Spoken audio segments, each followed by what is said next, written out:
नमस्कार बच्चों। आज के अंतर्राष्ट्रीय संबंध के इस पेपर में हम आज नया चैप्टर शुरू करते हैं। अब तक आपने इंटरनेशनल पॉलिटिक्स का सेकेंड वर्ल्ड वॉर के बाद जितना भी परव्यू था वो समझ लिया होगा। सेकेंड चैप्टर शुरू करते हैं, जिसका नाम है शीत युद्ध, कोल्ड वॉर। कोल्ड वॉर एक बहुत मेजर चेंज था सेकेंड वर्ल्ड वॉर के बाद, और इसने सारी वर्ल्ड पॉलिटिक्स को बदल के रख दिया था। एक्चुअली फर्स्ट और सेकेंड वर्ल्ड वॉर के बाद जो वॉर्स एक्चुअल होते हैं, हॉट वॉर्स, जो वो सशस्त्र युद्ध होते हैं, शस्त्रों के साथ, सेना के द्वारा, सैनिकों द्वारा, जिसमें डिस्ट्रक्शंस दिखते हैं, जिसमें वॉर होता हुआ दिखता है। सेकेंड वर्ल्ड वॉर के बाद जो अंतर्राष्ट्रीय परिस्थितियां बनी उसमें दो पावरफुल कंट्रीज़ निकल कर आई सामने, अमेरिका और सोवियत संघ। दोनों आइडियोलॉजिकली, विचारधारा के कंसेप्ट्स में दोनों बिल्कुल ऑपोजिट, बिल्कुल डिफरेंट थी। दोनों ही प्रचार प्रसार अपना एक्सपेंशन करना चाहती थी, और इस एक्सपेंशन के इस दौड़ में शुरू हुआ एक युद्ध। और क्योंकि फर्स्ट और सेकेंड वर्ल्ड वॉर विश्व झेल चुका था, तो no country was able to face another third world war. तो एक नई तरीके के युद्ध की शुरुआत हुई विश्व परिदृश्य में, जिसका नाम दिया गया कोल्ड वॉर। वॉर की स्थिति है लेकिन कोल्ड वॉर है, ठंडा युद्ध, शीत युद्ध। युद्ध है पर युद्ध दिख नहीं रहा है, युद्ध है पर डिस्ट्रक्शन दिख नहीं रहा है। और अगर अंतर्राष्ट्रीय राजनीतिक विचारकों की दृष्टि से कहा जाए तो वो ये युद्ध सशस्त्र युद्धों से भी भयानक युद्ध होता है। कोल्ड वॉर की स्थिति कभी भी किसी विश्व युद्ध को जन्म दे सकती थी या विश्व युद्ध का विस्फोट हो सकता था।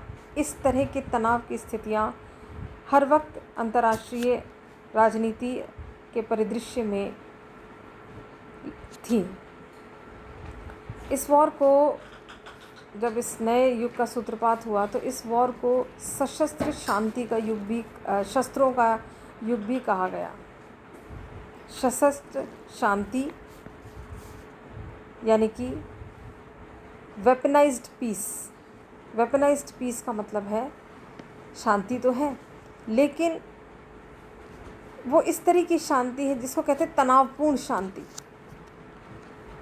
कि शांति सिर्फ इसलिए है कि सामने वाला भी आपसे उतना ही पावरफुल, और आपको उससे उतना ही डर है। जितना आप डिस्ट्रक्शन कर सकते हैं उसका उतना ही वो आपका डिस्ट्रक्शन कर सकता है। ये होता है सशस्त्र शांति, वेपनाइज्ड पीस। शांति है, हम सिर्फ चुप इसलिए हैं कि सामने वाला भी हमारे बराबर का शक्तिशाली राष्ट्र है या विरोधी है। शीत युद्ध में युद्ध की स्थिति तो है पर शस्त्रों द्वारा नहीं लड़ा जा रहा था। ये एक वैचारिक संघर्ष था, विचारधाराओं का संघर्ष था। एक दूसरे से ऑपोजिट विचारधाराएं एक दूसरे के एक्सपेंशन को रोकने में लगी हुई थी और अपना विस्तार करने में लगी हुई थी। एक तरफ कैपिटलिस्ट विचारधारा, दूसरी तरफ साम्यवादी विचारधारा, और दोनों ही कट्टर विचारधाराएं थी।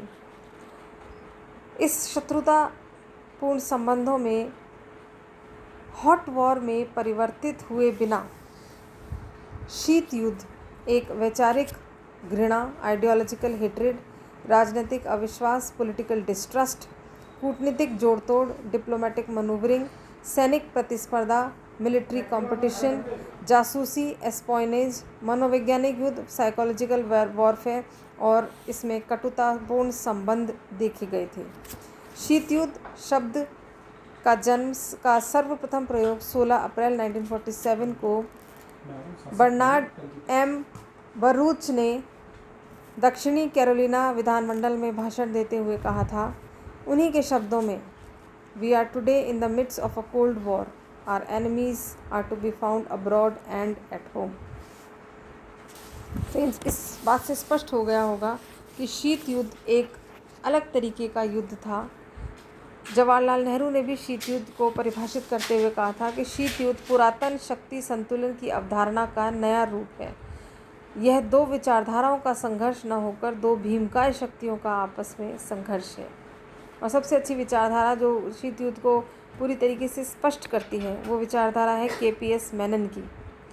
शीत युद्ध जैसा कि विश्व ने अनुभव किया, दो विचारधाराओं, दो पद्धतियों, दो गुटों, दो राज्यों, और जब वह अपनी पराकाष्ठा पर था तो दो व्यक्तियों के मध्य उग्र संघर्ष था। दो विचारधाराएं थीं, पूंजीवाद और साम्यवाद। दो पद्धतियां थीं, संसदीय लोकतंत्र और जनवादी जनतंत्र, बुर्जुआ जनतंत्र और सर्वहारा वर्ग की तानाशाही। दो गुट थे, नाटो और वारसा। दो राज्य थे, संयुक्त राज्य अमेरिका और सोवियत संघ। दो व्यक्ति थे, जोसेफ स्टालिन और जॉन फॉस्टर डलिस। जॉन फॉस्टर डलिस ने तो शीत युद्ध को परिभाषित भी किया था और उन्होंने कहा था कि शीत युद्ध नैतिक दृष्टि से धर्म युद्ध था, अच्छाइयों के लिए बुराइयों के विरुद्ध, सत्य के लिए गलतियों के विरुद्ध और धर्म प्राण लोगों के लिए नास्तिकों के विरुद्ध संघर्ष था।